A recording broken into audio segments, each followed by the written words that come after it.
Šodien mēs tikāmies Saldū, lai pastāstītu par Kurzemes plānošanas reģiona realizētu projektu Waterman, kurš tiek realizēts ar Eiropas Savienības atbalstu Interrega programmā. Un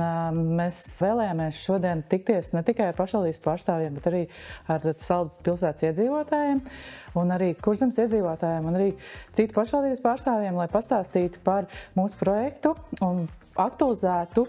lietus ūdens un notekūdens izmantošanu Baltijas jūras reģionā. Kā arī informēt par tādiem jautājumiem, par ko cilvēki īstenībā mūsdienās neaizdomājās, kas ir lietus ūdens, un tieši Latvijas un Baltijas jūras reģiona kontekstā arī šī vajadzība pēc dzeramā ūdens palielinās un tā nepieciešamība to uzkrāt un izmantot citām vajadzībām, ne piemēram sadzīves vajadzībām, tur toaletspodu noskaņošanai vai ielu tīrīšanai ar dzeramo ūdeni, bet izmantot piemēram lietus ūdeni vai izmantot attīrīt notekūdeni, kas tāpat nonāk mūsu upēs, ezeros un attiecīgi mēs viņu tāpat izmantojam laistīšanai un arī mēs tur peldamies. Un tieši tā informatīvā kampaņa, lai cilvēki saprot un iedziļinās, un tāpat laikā, kad pašvaldība vēlas īstenot kādu zaļās infrastruktūras projektu, kas varbūt sākotnēji liekas dārgāks risinājums, lai pēcāk cilvēki